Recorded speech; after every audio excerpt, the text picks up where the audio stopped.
Ya seperti yang tadi udah, ini kita di sini kita pakai gua lu aja ya, nggak apa-apa ya, biar lebih santai ya. Oke, di sini malam ini gue mau ngebahas sedikit tentang masalah brainstorming gitu karena brainstorming ini adalah salah satu part dari bagaimana kita mendesain. Oke, khususnya sebenarnya kita mau ngebahas tentang masalah sosial media gitu ya. Oke, sebelumnya gue perkenalan dulu. Oke, nama gue Valdi ya. Umur gue 27 tahun. Gue lahir di Jakarta tahun 94. Di sini ada yang kelahiran 94 juga nggak nih? Ada dong ya pastinya ya. Oke. Nah, gue kuliah itu di kafe di Universitas Multimedia Nusantara atau UMN. Gitu ya. Di sini ada yang dari UMN juga. Oke. Ya, gue dari UMN. Gue kuliah di kafe di sana. Oke, lalu gue sudah menjadi seorang graphic designer kurang lebih itu 5 tahun gitu. Oke, ini adalah experience gue. Gue pernah kerja di F&B, gue pernah advertising agency, gue pernah gitu. Nah sekarang gue lagi berada di kantor namanya Phantom. Oke, dia sebenarnya semi agency, lebih ke marketing and research.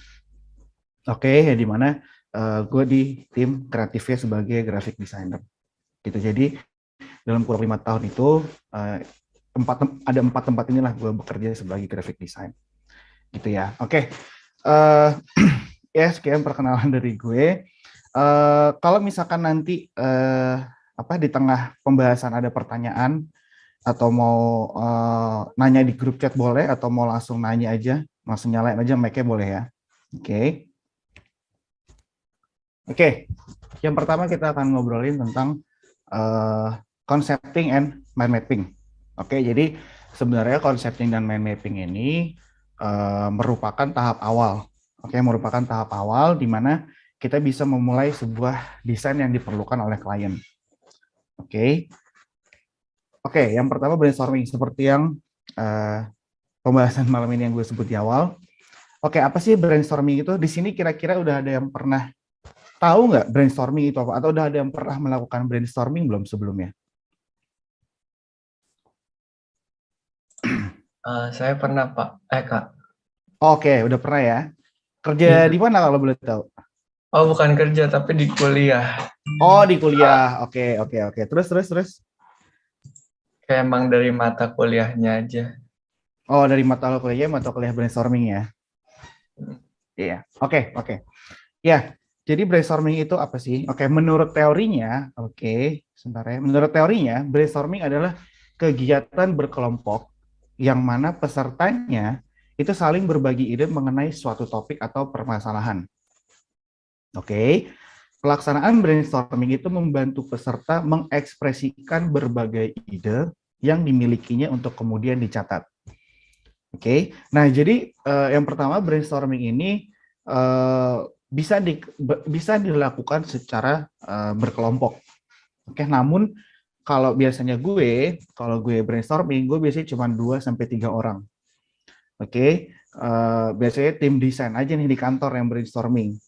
Jadi kenapa 2 sampai 3 orang? Karena kalau misalkan terlalu banyak pun orangnya jadinya overwhelming nih. Gitu. Takutnya malah lari dari topik yang ada. Gitu. Nah, brainstorming ini sendiri sebenarnya setelah apa yang gue jalani beberapa tahun ini adalah kuncinya adalah mencari kata kunci yang tepat. Untuk kita menunjang desain kita nih. Jadi mencari kata kunci yang tepat untuk menunjang desain kita masing-masing gitu. Next. Nah, brainstorming itu aturannya apa aja sih? Aturan brainstorming itu ada 4. Yang pertama, tidak ada kritik terhadap ide. Maksudnya tidak ada kritik terhadap ide ini apa? Kita itu ketika brainstorming memang seharusnya liar. Liar itu dalam artian apa? Liar dalam artian kita mencari ide-ide yang sebelumnya belum pernah ada atau belum pernah terpikirkan sebelumnya. Dan ketika kita punya, katakanlah di dalam sebuah grup kita ada 3 orang. Nah, tiga-tiganya ini tidak boleh saling membantah ide masing-masing.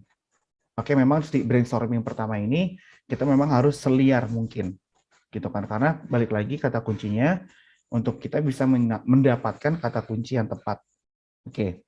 Yang kedua, cari ide dalam jumlah besar. Oke. Balik lagi karena memang tujuan kita mencari dan mengumpulkan kata kunci yang tepat, kita harus bisa berpikir seluas-luasnya. Gitu ya. Oke, itu yang kedua. Yang ketiga, kembangkan ide satu sama lain. Jadi satu sama lain, oke, sesama graphic designer nih, kita harus bisa ngedorong ide satu sama lain. Oke, misalkan si graphic designer yang pertama, gue punya ide A nih. Oke, nah sama teman-teman ini, sama teman satu grupnya, ide si A ini juga harus bisa dibantu dikembangkan. Oke, karena bisa aja siapa tahu ada ide yang tidak terpikirkan oleh si graphic designer pertama. Gitu ya. Oke, nah yang terakhir, dorong ide liar dan yang tampak berlebihan. Oke, jadi memang di brainstorming ini kita diharuskan, bahkan dipaksa gitu ya, untuk mendorong ide liar kita dan yang tampak berlebihan. Karena bisa aja ternyata ide liar dan tampak berlebihan itu adalah yang dibutuhkan oleh si klien tersebut. Gitu. Jadi kita tuh bisa memberikan kita bisa memberikan solusi bagi si klien karena kan balik lagi graphic design is problem solving. Oke, gitu ya. Oke, next. Nah, kalau kita ngomongin teknik, sebelumnya deh, dari brainstorming ini, dari kalian ada pertanyaan nggak sebelumnya? Kak, saya mau nanya, Kak. Oke, Kak. Makasih, Kak. Oke, sama-sama. Ada pertanyaan lagi dari teman-teman yang lain? Nggak apa-apa loh kalau nanya nih, justru malah seneng. Oke, nggak ada pertanyaannya. Oke, kita lanjut ke tekniknya. Nah, mind mapping. Oke, mind mapping ini adalah salah satu teknik yang biasanya gue gunakan dulu waktu kuliah untuk bisa kita brainstorming bareng-bareng. Gitu, dan bahkan di kantor pun mind mapping ini kepake, bahkan sampai ke permasalahan hidup pun juga mind mapping ini cukup kepake gitu, karena mind mapping ini membantu kita untuk kita bisa memetakan pikiran kita sendiri. Oke, itu konsepnya seperti itu. Nah, teorinya mind mapping itu apa sih? Oke, mind mapping itu adalah salah satu metode belajar yang dirancang dengan cara memetakan informasi dalam bentuk grafis. Oke, mind mapping dapat dipetakan menggunakan garis percabangan, gambar, maupun kata kunci yang saling berkaitan dengan konsep atau ide utamanya. Oke. Nah, di sini balik lagi mau gue tekenin di sini adalah kata kunci yang saling berkaitan dengan konsep atau ide utamanya. Gitu. Seperti yang tadi awal gue bilang, tujuan dari brainstorming adalah mencari kata kunci yang saling berkaitan dengan konsep atau ide utamanya dengan cara mind mapping. Oke, nah sebenarnya mind mapping ini itu punya banyak cara, metodenya ada banyak. Gitu. Cuman yang mau gue pakai malam ini adalah metode yang cukup general, makanya cukup mudah untuk kita bisa gunakan ketika kita mau menjadi seorang graphic designer. Oke. Oke, nah sekarang itu udah ada aplikasi di website, udah ada websitenya, ngebantu kita untuk mind mapping. Oke, namanya MindMeister. Nah, kalau dulu zaman gue kuliah ini tuh masih belum ada nih. Dulu kalau zaman gue kuliah, gue tuh pakai kertas atau di whiteboard gitu ya. Lalu ditulis gede-gede tuh ide konsepnya apa. Lalu habis itu kita bikin mind mapping ya, gitu. Nah dulu zaman waktu kuliah dulu, kan kita kalau di sini kan disuruh ketika kita melakukan brainstorming dengan mind mapping, kita mencari kata kunci itu sebanyak mungkin, gitu kan, dalam waktu yang sesingkat mungkin malah. Gitu. Nah waktu kuliah dulu, gue disuruh mencari sampai at least itu 200 kata kunci dari satu pokok ide, gitu ya. Nah ini kita coba langsung aja ya ke MindMeister ya. Di sini di sini ada yang mau bantu gue untuk kita main mapping? Mungkin ada 2 atau 3 orang.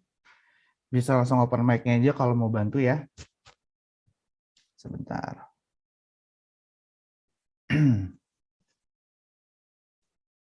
Bentar ya. Oke. Sorry. Bentar ya.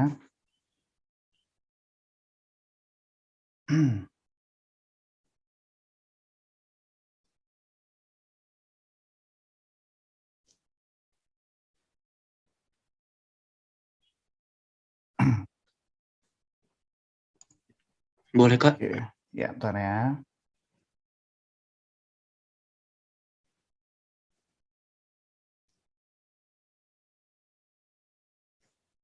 Oke. Nah, oke. Ini UI-nya itu seperti ini. Ini untuk ngebantu kita main mapping. Oke, di sini gue mau coba kasih satu kata kunci nih. Oke, di sini gue mau ngasih kata-kata kunci, satu ide konsepnya. Oke, Rock Music Festival Bandung. Oke, tadi siapa nih yang mau bantu gue untuk Muhammad ya? Ridwan, ya saya, Kak. Oke, Ridwan. Ya, dari Rock Music Festival Bandung. Oke, konsepnya adalah berpikiran seliar mungkin. Oke, apa yang ada di top of mind-nya Ridwan ketika mendengar kata Rock Music Festival Bandung? Imo. Oke, Imo. Oke, Imo.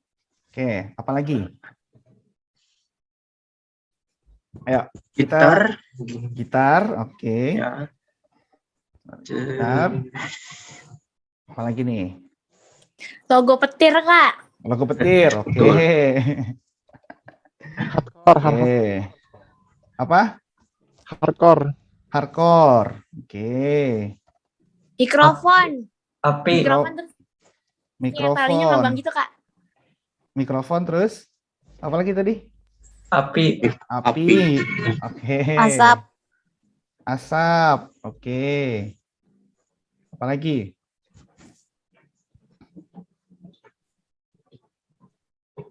Ayo. Shape yang tajam-tajam gitu. Apa?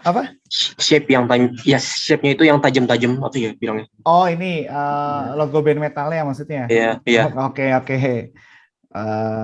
Rectangle Logo berarti ya. band metal. Oke.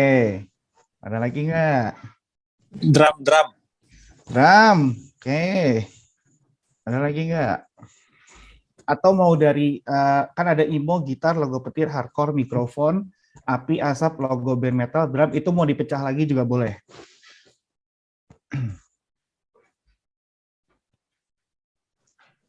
Ada lagi nggak nih? Oke, ini kan mostly kita lihat ini dari karena kalian melihat ada Rock Music Festival. Oke, sebenarnya dari di Bandungnya pun juga bisa. Itu bisa dikulik lagi dari di sisi Bandungnya. Oke, katakan bisa. Kujang. Apa? Kujang. Kujang. Kujang di Bandung, bukan di Bandung. Itu Braga. Oh, Braga, Maksudnya. siap. Oke, ada lagi nggak? Cikole, ya kan? Dingin. Ya. Dingin. Oke. Ada lagi nggak? Orang jualan, Kak. Oke, orang jualan. Boleh, masukin. Ada lagi nggak? Macet. Macet. Oke, boleh. Terus? Ayo. Coba kita cari 5 lagi deh. 5 lagi. Yuk. Outfit penonton, Kak. Outfitnya apa nih? Outfit, oke, outfit. Kita outfit aja dulu ya. Outfit penonton. Oke, apa lagi? Not, Kak. Not. Note gini? Notasi ya? Not lagu maksudnya? ya. Oke. Terus apa lagi? Parkiran, Kak. Parkiran. Oke. Outdoor. Oke. Wilayah, Kak. Grafik gitu. Geografi. Oke, geografis ya. Oke. Apa?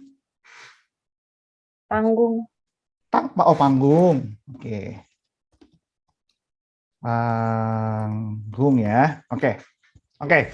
Ini kita udah dapat banyak banget. Oke, nah dari sini, dari sini kita tuh bisa langsung tahu, kita bisa langsung memetakan, apa sih yang sebenarnya dibutuhkan oleh si Rock Music Festival di Bandung ini. Kira-kira genre band apa aja sih yang mau ada di Rock Music Festival ini? Lalu posternya nanti mau seperti apa nih? Gitu nanti. Nah, ini kita ngomong outline besarnya dulu ya. Kita ngomong outline besar si festivalnya, lalu kita masuk ke desainnya. Secara outline ya kita udah tahu nih si gambaran Rock Music Festival ini di mana. Di Bandung mau dibikinnya di mana? Kita mau bikinnya entah mungkin di Braga, entah kita mau bikinnya di Cikole, Lalu masalahnya bisa terjadi masalah apa aja nih kalau misalkan ada si Rock Music Festival Bandung? Macet tadi kan. Kalau macet berarti nanti dicari solusinya. Lalu ada parkiran. Berarti kita harus punya parkiran yang cukup luas nih. Gitu ya. Lalu tadi balik lagi ke letak geografisnya. Gitu. Nah, balik lagi itu dari sisi keseluruhan si Rock Music Festival di Bandung ini. Kalau dari sisi desainnya gimana nih? Jadi gini, di dalam kita mendesain itu kan kita harus membuat sebuah universe. Membuat sebuah universe di mana elemen dalam desainnya itu saling membantu satu dengan yang lainnya. Nah, biasanya masalah yang ada pada graphic designer itu adalah mereka tuh bingung. Gue mau desain apa nih? Apa yang mau gue coba sampaikan nih ke audiens? Gitu. Nah, dengan adanya mind mapping ini tuh bisa sangat membantu. Gitu. Gue mau bikin posternya Rock Music Festival di Bandung. Elemen desainnya ada apa aja? Mungkin bisa gue masukin mikrofon. Mungkin ada elemen gitarnya di situ. Atau mungkin backgroundnya gue bisa pakai hutan-hutan yang ada di Cikole. Atau backgroundnya pakai foto di Braga. Gitu kan. Dan dari sini penentuan fontnya juga tahu nih, band Rock Music Festival. Fontnya harus gue cari seperti apa ya. Gitu. Nah, jadi kesimpulannya dari mind mapping ini adalah itu tadi namanya MindMeister ya. Jadi kalau misalkan teman-teman mau coba, mau pakai website tadi, boleh itu di mindmeister.com. Itu bisa login atau sign up, bisa pakai email aja kok. Gitu. Ya, hopefully ini bisa membantu teman-teman dalam proses mendesain ya. Next. Ini gue masuk ke study case. Jadi ini adalah hasil dari brainstorming. Ketika brief klien masuk, gue dan beberapa teman gue melakukan brainstorming. Nah, cuman kebetulan beberapa klien yang mau gue tunjukin ini, brief dari mereka itu cukup spesifik. Jadi buat kami para desainer di kantor cukup mudah untuk kita mentranslate keinginan si klien ini. Study case yang pertama. Nah, apa yang ada di kepala kalian ketika kalian melihat poster ini? Desainnya fun juga. Desainnya fun. Lalu? Perkumpulan hobi. Perkumpulan hobi. Ada lagi? Fun, perkumpulan hobi. Tapi kalau dari aku sih Kak, bingung ini kegiatan apa karena nggak ada keterangannya gitu. Oke. Ada lagi nggak? Udah ya. Komunitas. Itu aja ya. Komunitas. Betul. Benar banget. Jadi gini, Komuno ini adalah sebuah platform. Komuno ini sebuah platform di mana dia bekerja sama dengan komunitas-komunitas anak muda untuk mereka bisa melakukan monetisasi terhadap komunitas mereka sendiri. Jadi mereka itu Komuno ini pengen membuat bahwa komunitas ini jangan hanya cuma ngumpul-ngumpul doang, tapi komunitas ini tuh bisa menghasilkan uang. Gitu. Nah, jadi balik lagi dari brief klien itu bener banget tadi yang kalian sebutin tadi itu bener banget bahwa si komunen itu ingin menunjukkan sesuatu yang fun. Itu yang pertama. Oke. Yang kedua, mereka ingin menunjukkan bahwa oh, gue ini bekerja sama dengan komunitas loh. Gitu. Jadi gimana caranya dari dua hal itu bisa dijadikan sebuah key visual. Ini namanya key visual. Oke. Jadi key visual ini adalah master datanya. Oke. Nah, dari master data ini akan dibikin jadi turunannya. Ya. Nah, tadi sorry tadi gue lupa tadi siapa yang bilang oke, tapi ini agak bingung sih Kak karena memang nggak ada kopinya. Iya, betul banget. Karena di sini memang belum ada kopinya. Di sini gue baru naruh untuk si key visualnya aja. Gitu, tapi at least untuk gambaran ke klien itu sudah ada. Gitu. Nah, ketika gue dapat brief ini dari klien, balik lagi gue juga melakukan hal yang sama. Gue brainstorming juga. Gue melakukan mind mapping, oke, dan hasilnya adalah, oh oke, ternyata di desain gue harus bisa menunjukkan sisi komunitasnya. Oke, dari sisi komunitasnya apa nih yang bisa gue tunjukin? Oke, orang lagi motret, ya. Yang kedua orang lagi naik sepeda.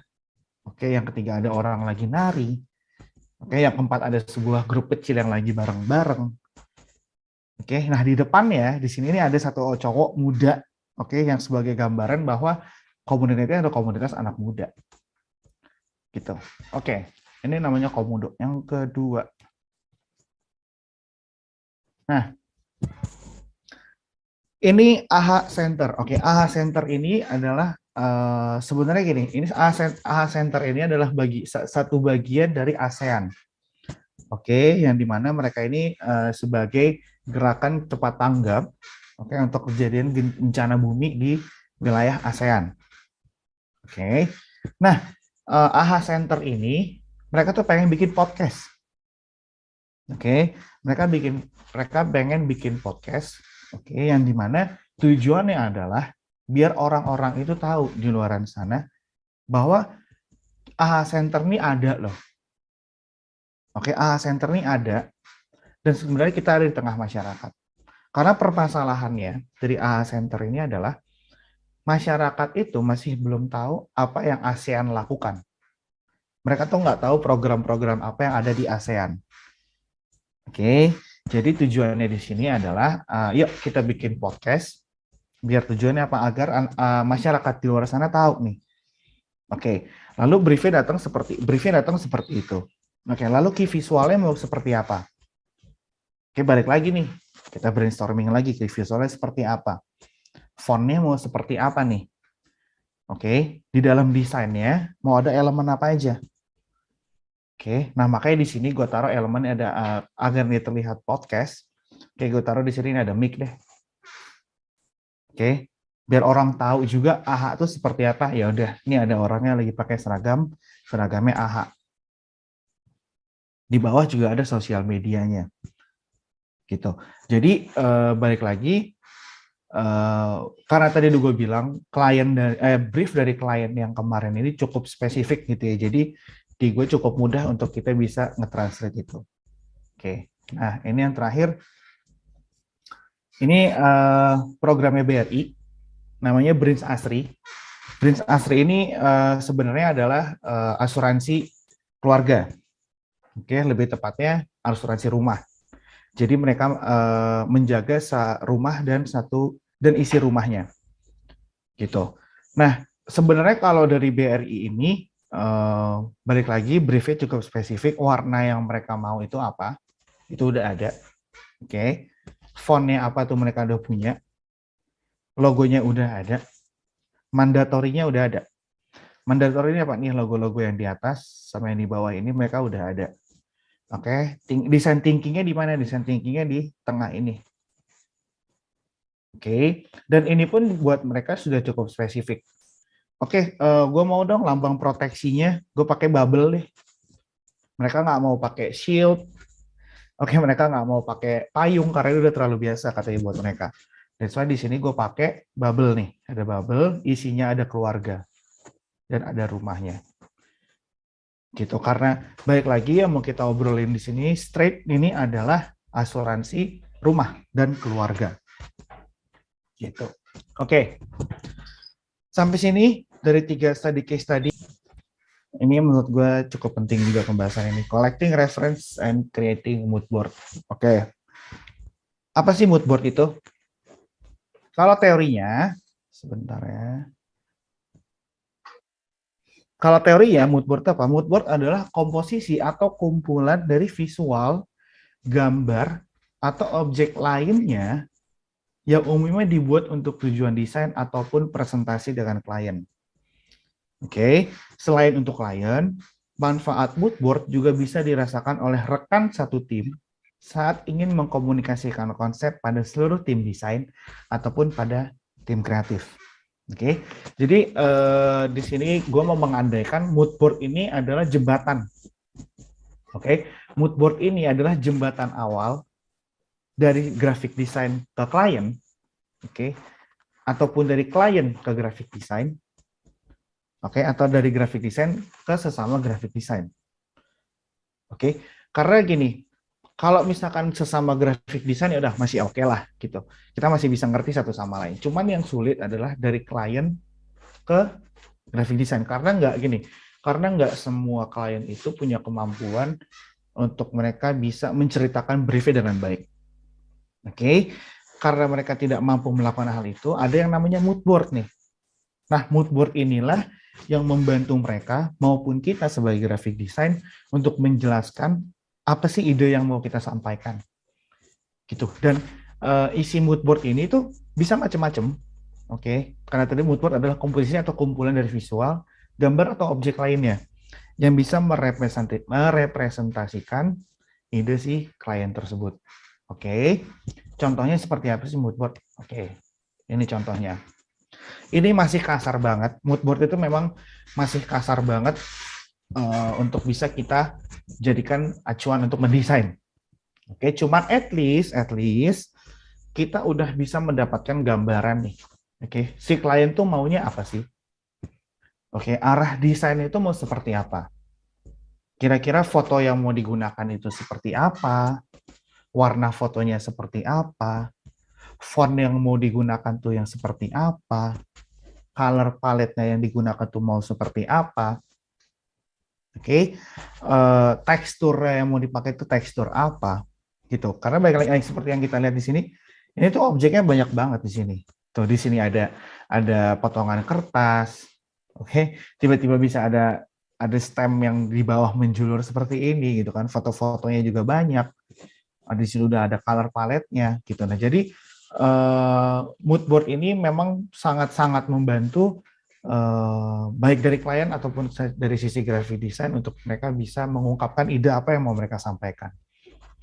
Gitu. Oke, dari mood board ini ada pertanyaan nggak? Kak, itu kan mood boardnya masih berantakan Kak, yang Kakak tunjukin tadi. Ini ya, betul. Kalau yang rapi kayak gimana Kak? Oke, kalau yang rapi itu sebenarnya gini ya. Oke, jadi misalkan kita ngasih 4 option nih. Oke, kita kasih 4 option. Kita present nih ke klien. Oke, nanti klien pasti akan milih 1 dari 4 itu. Oke, ketika memilih 1 dari 4 itu, biasanya klien minta lagi nih, bikinin lagi nih 3.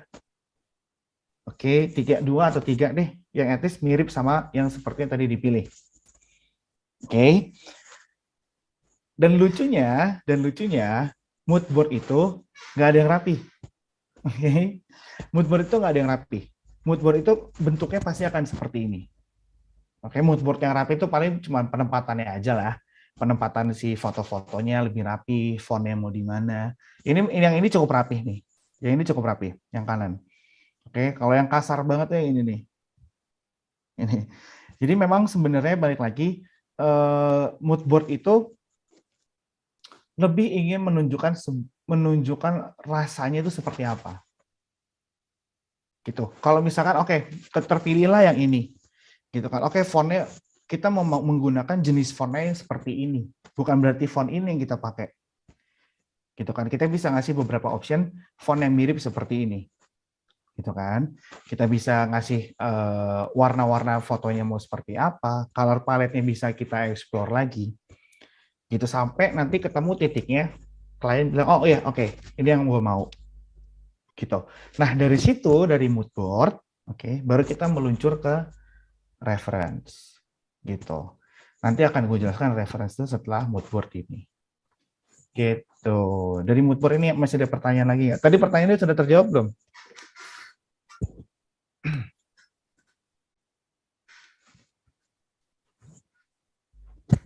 Ada pertanyaan? Nggak ada ya? Kak, Ya, ya. untuk mood board-nya itu misal yang gambar yang pertama itu loh Kak. Ini, Nah, ya. itu kira-kira nanti kayak topiknya berarti tentang mau desain apa gitu ya Kak. Soalnya kan masih bingung ini kayak gabungin apa gitu Kak. Oke. Maksudnya Ya, gimana, Iya, gimana? Oh, udah ya. Oke, jadi pertanyaannya adalah sebenarnya arahnya yang ini mau Iya, apa? Gitu ya. Oke. Iya benar Kak. Bener ya. Oke. Sebenarnya oke, gini, kalau yang aku tangkap dari yang sebelah sini, ini tuh bisa jadi arahnya adalah orang ini mau buka toko online atau maupun offline, yang berjualan baju cewek. Yang bisa se-fun mungkin nih. Yang bisa se-girly mungkin gitu, karena satu dari warna yang dipakai, warnanya warna pastel nih dan warnanya cewek semua. Itu yang pertama. Yang kedua, font pemilihannya juga cewek banget dan anak muda banget. Yang ketiga, dia naruh foto di sini apa? Foto toko offline nih, sebuah gedung nih. Gitu, dari sini kebaca, oh mungkin gaya offline store-nya mau seperti apa nih. Gitu. Dan di sini ada foto fashion nih. Most likely dia mau berjualan baju, ada toko offline-nya, style-nya yang girly banget. Beda kalau misalkan sama yang ini nih, yang kanan. Yang kanan ini bisa aja dia mau, sebenarnya gue mau jualan apa sih? Gue mau jualan tanaman deh. Jualan tanaman bisa. Atau gue mau jualan living space. Jadi di living space itu gue bisa jual tanaman, gue bisa jual furniture rumah, gue bisa di situ mungkin ada konsep store-nya, di situ gue mungkin bisa bikin acara komunitas, gitu. Jadi dari mood board ini sebenarnya satu masih kasar banget sehingga penalarannya masih terlalu luas. Nah jadi balik lagi. Misalkan kita ada 4 seperti ini, kita kasih ke klien, nanti klien yang menentukan nih, kira-kira mana yang paling mirip dengan apa yang dia mau. Gitu. Nanti setelah dapat mood board ini, klien misalkan, oh gue mau yang ini, setelah itu baru kita ngobrol lagi secara detailnya seperti apa. Ibaratnya kalau anak musik sih bilangnya kita satuin nada dulu deh. Kita satuin nada dulu nih antara si desainer sama si klien, gitu. Oke Kak, terima kasih. Ya, sama-sama. Ada pertanyaan lagi yang lain?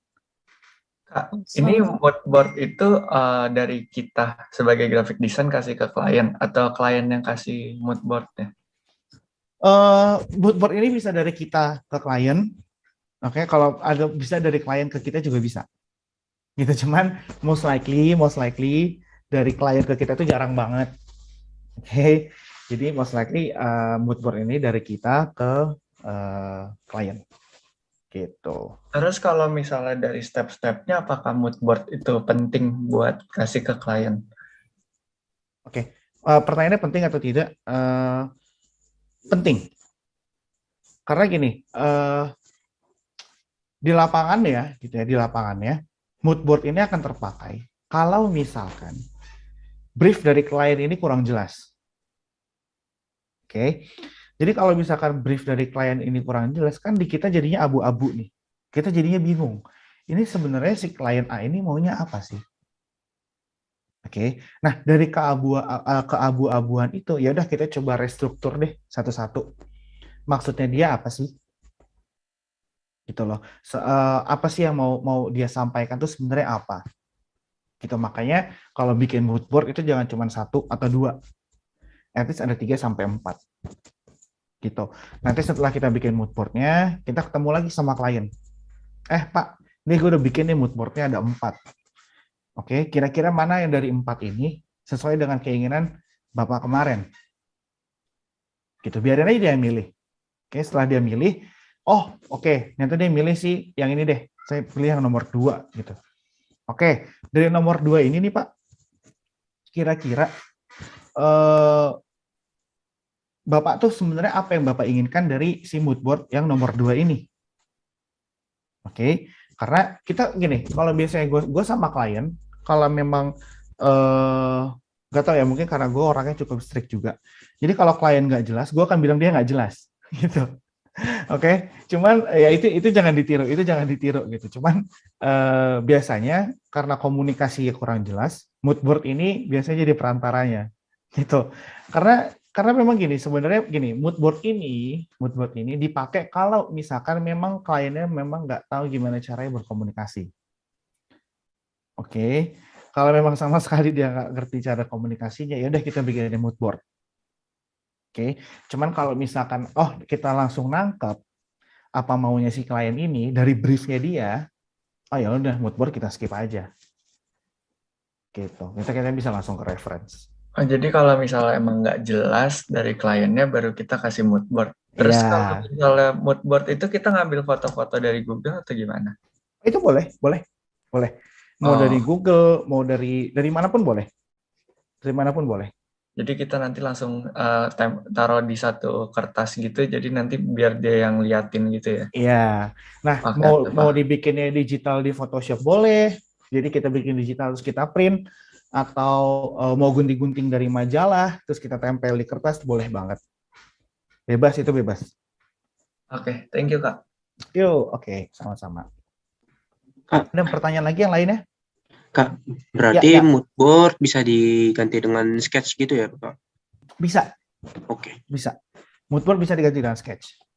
Makanya enaknya di sini kalau misalkan teman-teman di sini memang ternyata adalah seorang ilustrator, itu enak banget sebenarnya, bisa langsung nge-sketch nih, maunya klien seperti apa, itu enak banget. Gitu. Oke Kak, thank you. Kirain tadi harus berdasarkan foto-foto dikumpulin. Enggak. Cuma kalau misalkan lo mau nge-sketch gitu kan, lo nge-sketch nih, terus ada campuran, ada fotonya, ada lo tempel foto apa, lo tambah tekstur apa, itu juga boleh. Boleh banget. Gitu. Oke Kak, thank you. Siap, sama-sama. Oke, yang lain ada pertanyaan lagi? Oke, kalau nggak ada kita lanjut ya. Oke, ini mood board. Oke, kita masuk ke design reference.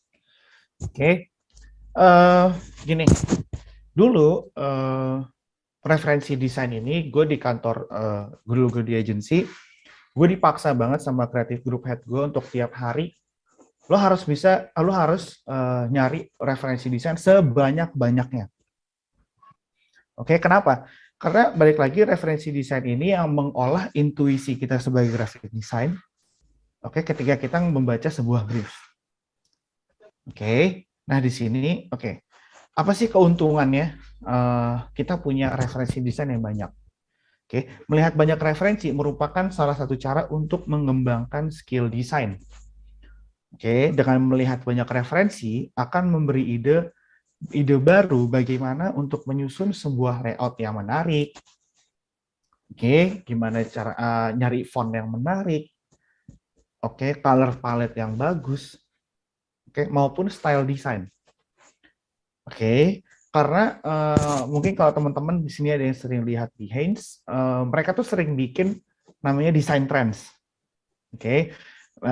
Design trends dari katakanlah design trends 2019, design trends 2020, itu semua berbeda-beda. Oke. Nah, tujuannya adalah kita melihat referensi itu biar kita nggak ketinggalan nih. Oke, biar kita juga ketika kita mau nge-propose sebuah desain ke klien, kita bisa menawarkan ide yang baru. Oke, jadi kita bisa pakai desain yang sekarang, kita bisa pakai desain tren. Jadi nggak ketinggalan nih kita nih. Oke, dan dari klien pun juga ngeliatnya senang gitu. Oh, ternyata desainer ini punya sense of design yang cukup tinggi, gitu kan, untuk kemauan si klien, bisa ditranslate nih sama dia, gitu.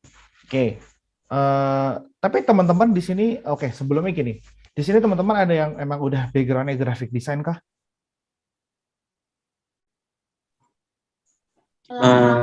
Baru kepanitiaan doang, nggak kayak ikut panitia terus jadi bagian pupdok PDD-nya gitu Kak paling. Oh, oke. Oke. Oh, berarti oke. Nah, gini, sebenarnya untuk melatih kita menjadi seorang graphic design, referensi ini cukup penting. Oke, referensi ini cukup penting karena untuk mengolah intuisi kita sebagai graphic designer, gitu ya. Oke. Nah, ini adalah 3 platform, oke, 3 platform yang biasanya gue pakai. Oke, biasanya gue pakai untuk gue mencari referensi dan menyimpan referensi yang gue sendiri. Oke, nih, kayak kita start dari Pinterest deh.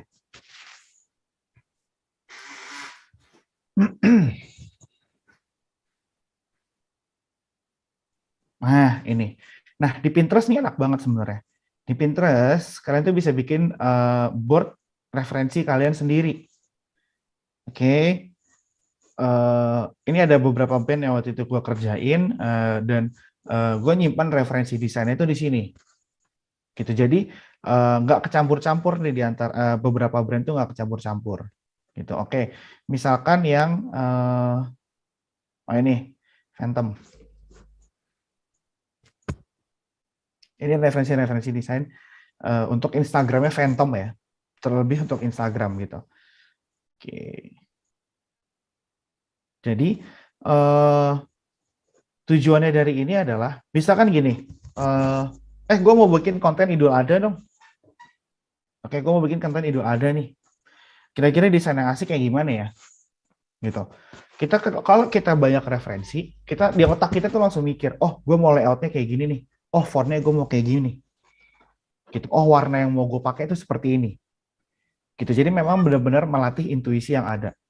Gitu. Ini Pinterest ini yang paling common banget lah, paling general banget untuk dipakai. Gitu ya. Ini Pinterest. Oke, lalu Behance. Behance juga tempat yang bisa lo ngumpulin referensi juga. Dan di sini di Behance ini referensinya cukup bagus menurut gue untuk bisa jadi reference design. Ini, iya desainnya lucu-lucu banget. Ini juga. Nah ini lucu-lucu banget. Jadi baik lagi, biar kita tuh nggak miskin kasarnya ya, biar kita tuh nggak miskin layout lah. Dalam artian bahwa kita tahu nih layout yang menarik itu seperti apa, yang bisa kita propose itu seperti apa. Gitu. Jadi sebisa mungkin jadilah desainer yang memiliki cukup banyak ide. Gitu. Karena baik lagi ketika kita cukup banyak ide, referensi kita banyak, biasanya kita akan diandalkan nih. Gitu, diandalkan oleh siapa, baik dari sisi klien maupun dari bos. Gitu. Jadi memang banyak referensi ini menunjang juga karir kita sebagai graphic design. Gitu. Oke. Yang ketiga ada Dribbble. Oke, jadi kalian bisa pakai Pinterest, bisa pakai Behance atau pakai Dribbble. Dribbble ini juga menarik. Desain referensinya juga banyak banget dan nggak hanya cuman sosial media, UI UX juga banyak di sini. Gitu ya. Jadi ini bagus banget kalau kalian nanti mau kulik.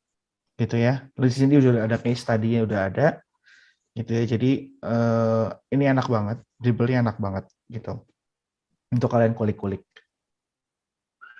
gitu. Nah, jadi 3 platform ini, Pinterest, Behance, dan Dribbble, 3 platform ini yang biasanya sering gue pakai untuk nyari referensi desain, gitu. Oke, dari reference nih, topik reference ada pertanyaan nggak dari teman-teman sekalian? Belum ada Kak. Belum ada lagi ya? Oke, udah jelas ya. Oke, kita lanjut lagi. Sketching. Oke. Jujur, gue jarang banget nge-sketch. Dulu paling pas zaman gue kuliah.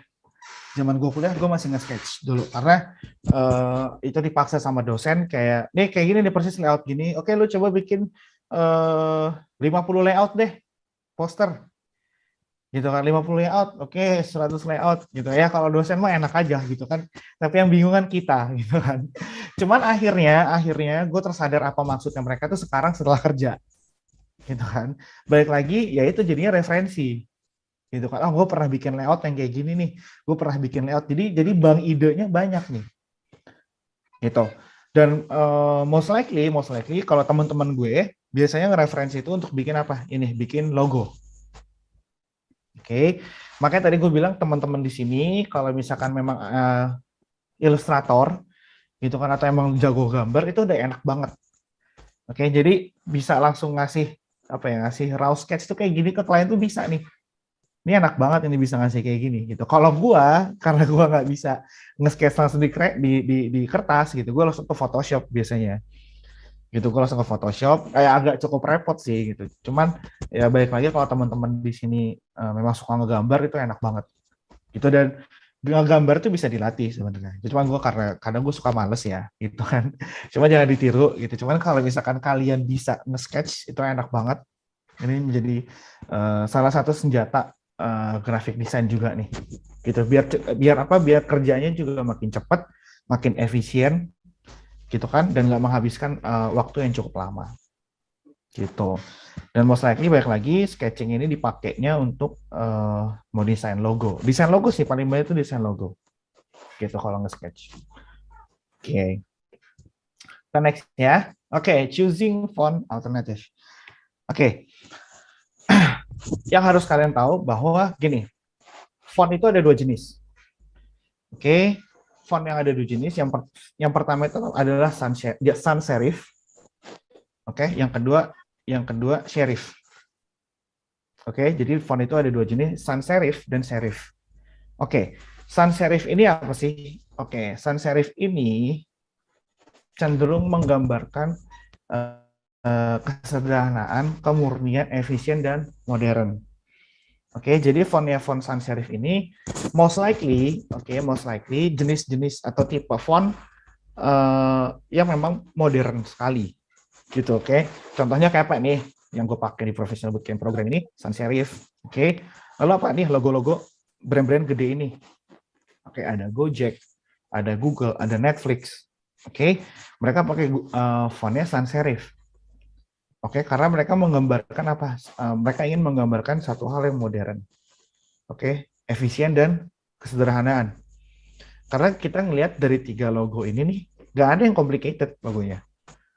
Oke, logonya gampang diingat semua. Oke, ini sans serif. Di penggunaannya di poster seperti apa? Oke, nah biasanya most likely fontnya sans serif ini, oke, dipakai untuk jenis-jenis poster yang style desainnya modern. Oke, style desainnya modern. Biasanya mereka akan pakai font-fontnya sans serif. Oke, dan seperti Adidas, Nike, Puma, brand-brand olahraga pun itu most likely mereka pakai fontnya sans serif. Gitu karena mungkin mereka ingin merepresentasikan sesuatu sesuatu hal yang modern, baru, anak muda. Gitu kan. Jadi ya balik lagi sans serif itu dipakai untuk sesuatu yang modern. Ini sans serif. Oke, yang kedua. Ini serif. Oke. Yang membedakan sans serif dengan serif itu apa? Kalau font yang serif itu mereka punya ekor di belakangnya. Oke, nih. Mereka ini punya ekor di belakangnya. Yang di kursor gua. Oke, sama nih. Ini kayak yang logo Vogue juga gitu, mereka punya ekornya. Oke, apalagi New York Times. Oke. Ini fontnya serif banget. Nah, font serif ini ciri khasnya adalah adanya garis kecil di sudut akhir tiap hurufnya. Oke, nama serif sendiri diambil dari bahasa Belanda, schrift. Bacanya schrift. Oke, ia berarti garis atau goresan pena. Nah, kalau dari font serif ini ingin memberikan kesan yang klasik dan juga elegan. gitu. Nah, jadi baik dari sans serif maupun serif mereka punya porsinya masing-masing nih. Oke, untuk tujuan dan penggunaannya masing-masing. Gitu. Oke. Ini New York Times, fontnya pakai sans serif. Covernya Vogue, oke, logonya sans serif. Oke, jadi mereka ingin sebenarnya menunjukkan sesuatu yang elegan. Cuman biasanya serif ini jangan pernah dipakai ketika kita mau mendesain sebuah website sebagai body copy. Oke, karena keterbacaannya sangat kurang. Gitu. Karena kan balik lagi kalau di website kita pakai fontnya pasti kecil-kecil banget nih. Nah, kalau misalkan font serif ini dipakai dan terlalu kecil ukuran fontnya, keterbacaannya itu jadi sulit. Gitu. Nah, di Pinterest tuh banyak banget font match-nya. Matching fontnya itu banyak. Oke, mau dari judulnya pakai font serif, bodinya pakai font sans serif. Itu banyak banget. Kalau mau kalian cari di Pinterest itu banyak banget. Gitu. Kombinasi font itu banyak di Pinterest. Gitu. Oke, dari font ada pertanyaan nggak dari teman-teman nih? Kak, kalau misalnya dari Pinterest search-nya apa? Sorry, gimana? Mau cari apa? Dari Pinterest search-nya apa? Kalau misalnya mau lihat referensi dari sans serif sama serif. Oh, oke. Gini. Kita coba ke Pinterest ya.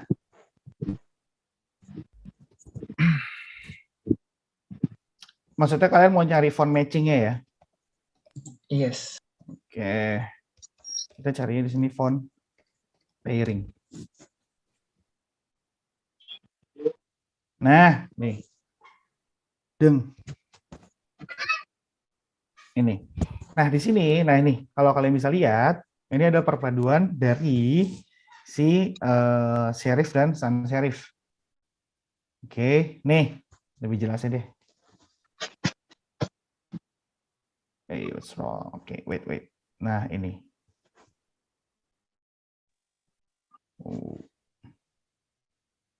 Oke, nah ini yang tadi gue maksud dengan font pairing-nya. Oke, jadi untuk head copy-nya bisa pakai font yang elegan, font sans serif, sorry. Lalu body copy-nya bisa pakai yang sans serif. Ini tuh banyak banget di Pinterest. Likely biasanya yang kayak gini tuh style desainnya tuh mau mencoba membuat sesuatu yang elegan gitu. Jadi ini bisa dipakai. Tuh. Ini kombinasi fontnya. Ini cukup menarik sih kalau kalian bisa menggunakan ini dengan baik sesuai dengan posternya ya. Ini bakal bagus sih. Gitu. Oke. Ada pertanyaan lagi nggak? Kak, Ya. untuk apa setiap desain atau setiap poster itu ada kayak kriteria maksimal penggunaan fontnya apa enggak atau bebas? Terima kasih, Kak. Oke. Pertanyaannya bagus banget. Gini, di setiap poster atau apapun itu, setiap desain, oke, jangan pakai font itu lebih dari 3. Oke, at least dalam satu poster tuh, at least itu font 2 paling banyak 3 deh. Oke, karena biasanya kalau gue biasanya font pairing itu cuma pakai dua jenis font. Oke, cuman kalau udah lebih dari itu dan lebih dari 3, itu namanya desain dangdut. Oke, itu namanya desain dangdut gitu, karena di dalam sebuah poster udah terlalu banyak jenis desain gitu, jadi orang pun juga bacanya bingung gitu kan. Terus ini sebenarnya desainnya mau ngomongin apa sih gitu, kok fontnya banyak banget gitu. Jadi bagus banget pertanyaannya tadi. Oke, jadi dalam satu poster tuh paling banyak 3 deh, maksimal 3, minimal 2 gitu sih. Thank you tadi pertanyaannya. Ada pertanyaan lagi kah? Iya, sama-sama. Oke. Pertanyaan lanjutan Kak, kalau misalkan apa ya, font size lebih lanjutnya lagi kayak ke font size-nya gitu, gimana ya Kak, biar nge-emphasize ke pembaca atau semacamnya. Oke. Gini, gue ya biasanya Gue head copy. Oke, kita pakai persenan aja ya. Kita pakai persenan ya. Katakanlah kalau misalkan head copy-nya gue 100% nih. Oke. Body copy-nya gue di 30 sampai 40%. Dari si ukuran size-nya head copy-nya. Gitu. Jadi aduh, kemarin gue ada referensi bagus banget lagi untuk ini. Oke, sebentar ya. Gue coba bantu gue cari dulu. Gue punya bagus banget. Ntar ya, gue stop share dulu. Oh, tadi ada yang resign ya, nanti ya, ntar ya. Bentar. Oke, sembari ini gue buka. Tadi saya Silia Melvi, ada pertanyaan ya? Tadi resign. Ada di chat, Kak. Oh, di chat ya, apa nih? Oke. Oh, mau tanya soal license-nya gimana? Oke, nanti gue bahas ya. Nanti gue ada pembahasan sendiri mengenai si font ini, tentang license itu seperti apa. Dan nanti akan gue kasih source font-nya itu yang mau, source font itu dari mana. Oke, nanti akan gue jelasin. Setelah ini gue jelasin. Bentar ya.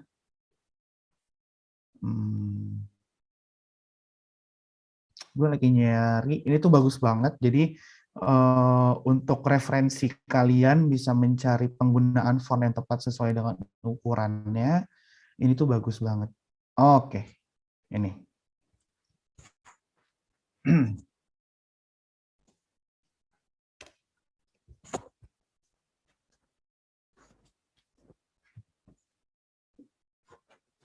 Oke, gue share screen-nya. Yes. Oke. Oke, jadi ini font ini dibuatnya sama agensi luar. Oke, jadi mereka di sini itu ngomongin typography. Nanti nanti gue share linknya. Ini bagus banget kalau kalian mau mempelajari font itu seperti apa. Oke.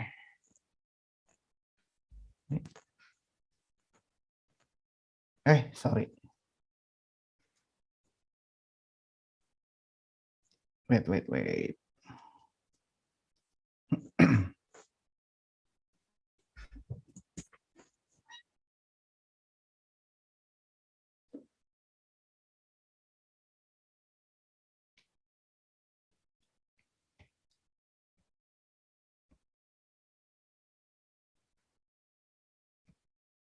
Oke, gue share screen dulu. Oke. Fonts. Oke, pairing small text. Oke. Ada di bagian tadi soal emphasize ya. Ntar ya, gue cari dulu. Di sini banyak banget, kalian mau ngomongin alignment juga ada. Penggunaan typography di poster juga ada. Nah, ini. Ini masalah yang tadi di pertanyaannya siapa ya tadi, sorry gue lupa. Penggunaan ukuran fontnya seperti apa sih untuk font emphasize-nya? Oke, nih. Ini bagus banget nih. Yang kanan ini. Jadi proporsi fontnya itu seperti ini. Ini bagus banget. Ini lalu ada lagi satu yang bagus banget. Nah, ini hierarkinya. Oke, kalau kita ngomongin masalah desain, lalu kita ngomongin font, di sini ada yang namanya hierarki. Oke, hierarki ini yang menentukan arah bacanya itu mau mulai dari mana. Oke, arah baca yang awal otomatis kita melihat dari sesuatu yang paling besar dulu sampai ke terkecilnya. Oke, kalau dari yang di desain yang ini, paling besarnya di mana? Di bawah ini. Oke, ini paling besarnya. Oke, ini yang kedua. Alurnya gini, ini satu, ini dua. Setelah dari sini kita akan ke sini nih. Gitu. Jadi menurut gua komposisi font sizing-nya yang ini cukup bagus. Nanti gua kasih linknya ya, untuk biar bisa kalian coba baca-baca lagi di website ini. Gitu. Oke, Kak, terima kasih. Iya, oke. Yang lain ada pertanyaan lagi? Nggak ada ya mengenai font itu. Udah cukup jelas ya, gitu. Jadi udah ada bahwa di font itu ada 2 jenis, ada sans serif dan serif. Sebenarnya ada beberapa jenis lagi, ada handwritten, ada brush juga, gitu. Cuman itu cukup tersier lah, gitu. Cuman kalau yang commonnya ada 2, serif dan sans serif. Gitu. Oke, kita next ya. Nah, ini balik lagi, penggunaan font itu punya karakternya masing-masing. Oke, mereka punya proporsinya masing-masing. Oke, kalau misalkan font film-film horor ya seperti ini. Oke, jadi balik lagi, setiap font itu punya emosinya masing-masing yang ingin disampaikan itu seperti apa, gitu ya. Ini oke, ini poster horor. Oke, ini film romantis. Fontnya seperti apa nih? Yang tengah ini ada font tipenya tipe-tipe brush nih. Ini bisa dipakai. Oke, poster ini. Nah, jadi balik lagi, ini kan beda ya, karakter filmnya beda, penggunaan fontnya juga beda. Oke, penggunaan foto-fotonya pun juga pasti berbeda. Gitu. Jadi balik lagi apa yang ingin disampaikan. Nah, ini menurut gue cukup kontras. Di sini ada yang dengerin Metallica nggak? Ada yang dengerin Metallica ya? Nggak ada ya? Oke.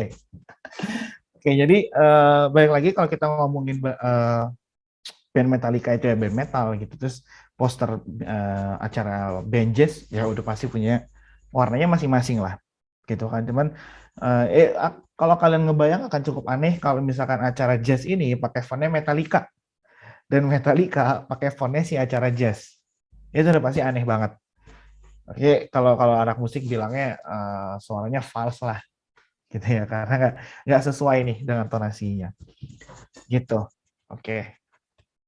Next, nah tadi ada yang nanya mengenai masalah license-nya gimana. Kalau yang Google Font, oke, Google Font ini free to use. Oke, license-nya memang sudah ditetapkan. Ini oke, bisa go public. Oke, jadi kalau kalian mau pakai Google Fonts, silahkan download. Oke, kalian bisa langsung cari di situ fontnya mau apa, jenisnya yang mana, itu langsung download aja, dan itu bisa dipakai untuk komersil. Oke, nah cuman yang Dafont ini lumayan tricky.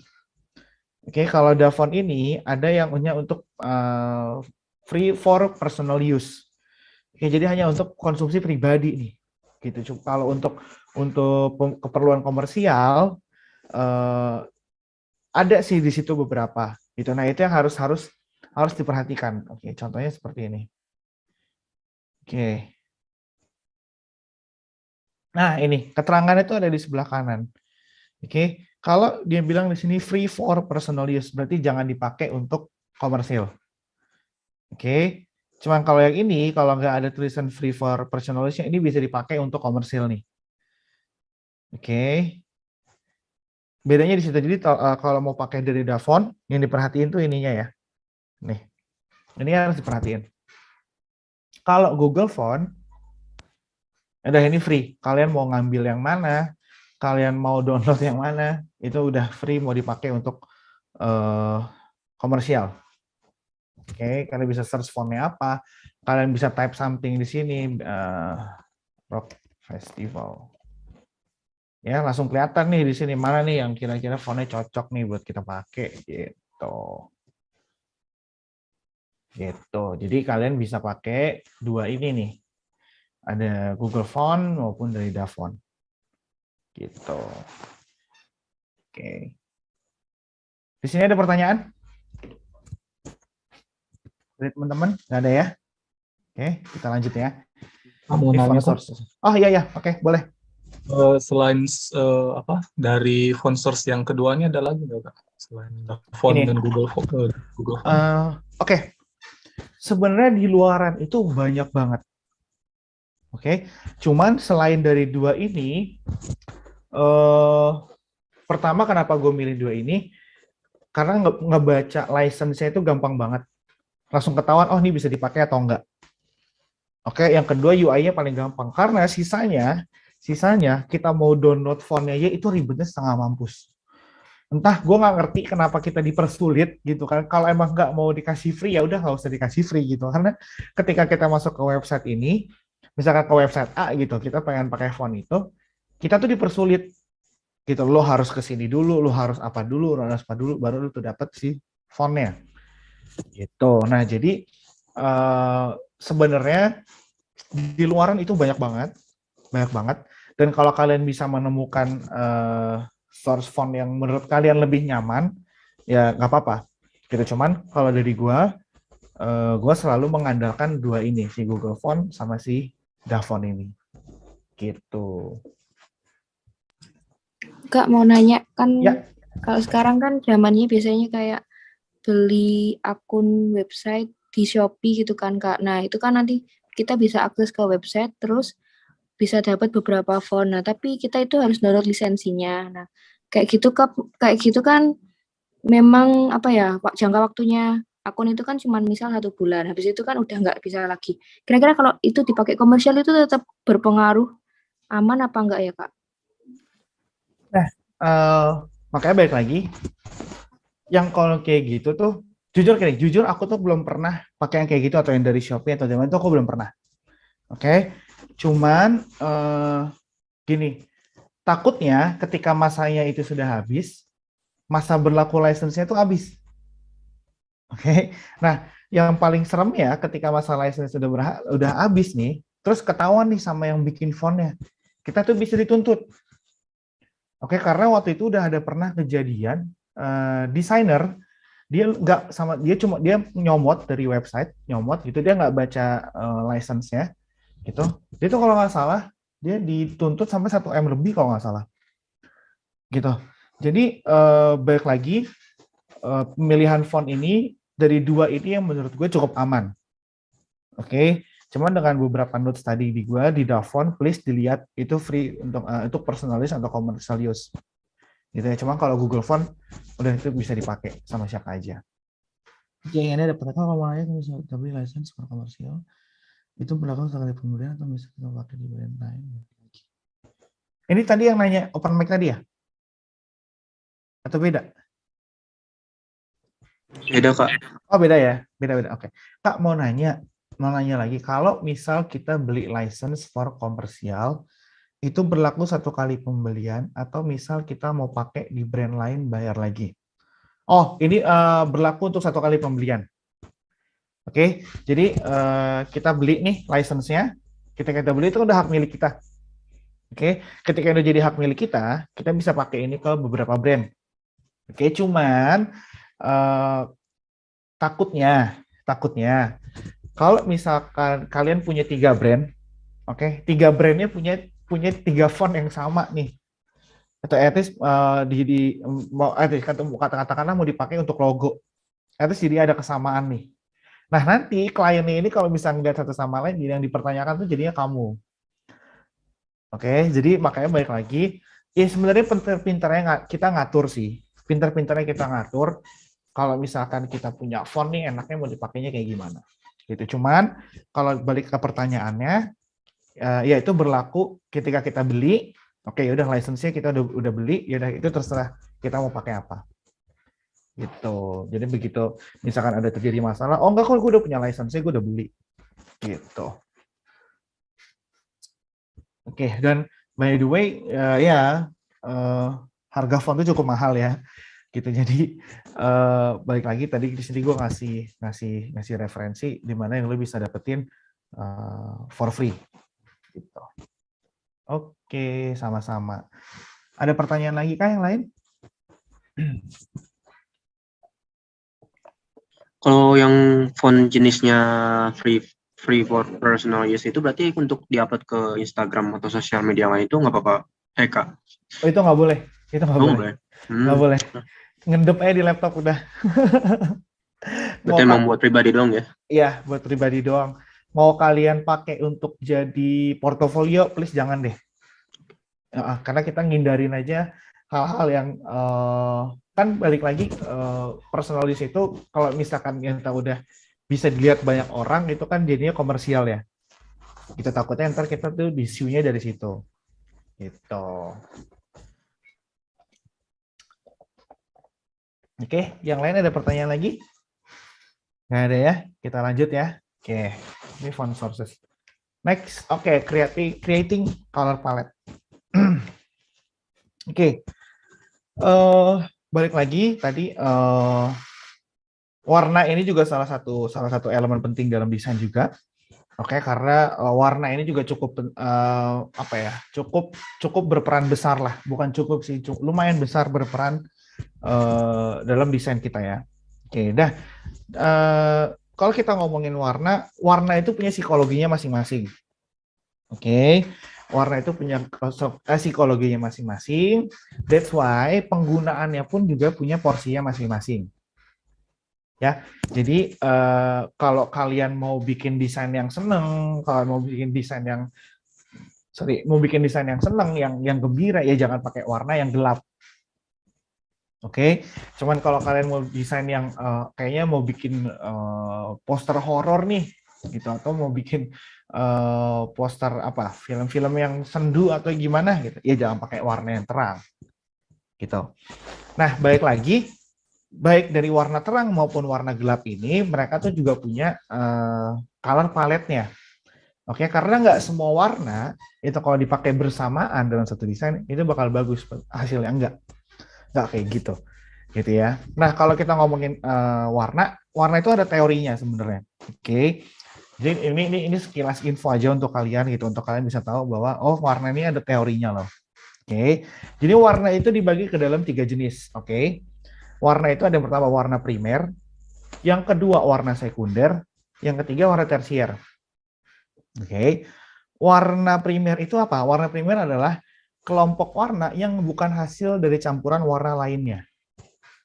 Oke, jadi warna biru, merah, kuning ini bukan hasil dari percampuran, tapi warna mereka sendiri nih.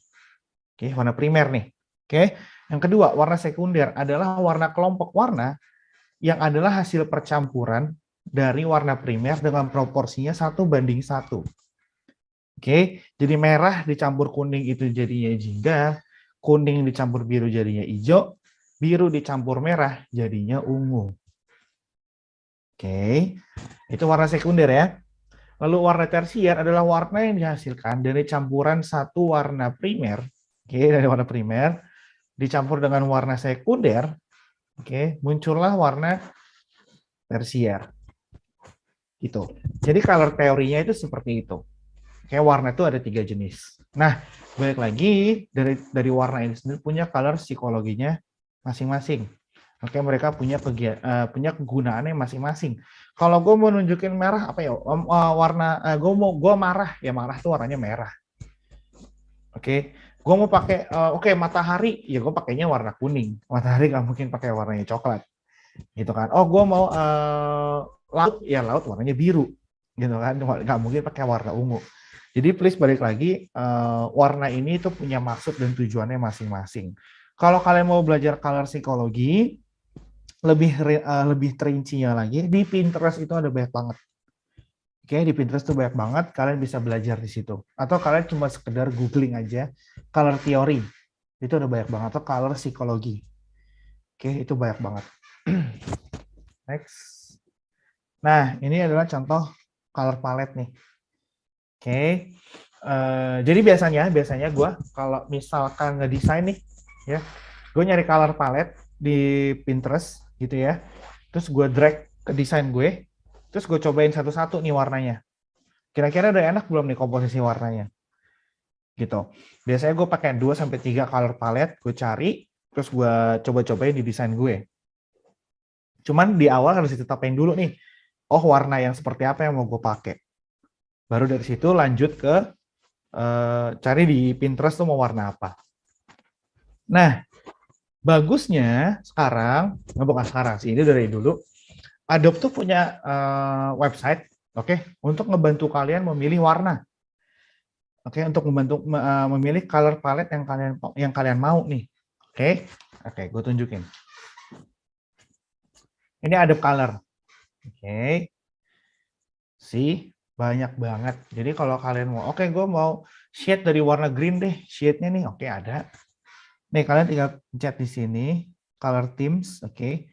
Ada most popular, all, most used, ada random, Coba kita lihat most popularnya. Di sini banyak banget. Oke, color palette ini banyak banget di sini yang bisa kalian pakai ke dalam desain kalian. Gitu. Jadi balik lagi kalau mau memilih warna, ya nggak usah bingung-bingung lagi. Kalian tinggal ke ya Adobe Font, Adobe Color ini, ataupun mau nyari dari Pinterest juga bisa. Kayak gue tadi itu, yang ini, yang ini gue ambil dari Pinterest tadi. Gitu, oke. Oke, thank you. Oke, tadi sebelum kita sesi tanya jawab lagi dari color palette, ada pertanyaan dari teman-teman sekalian?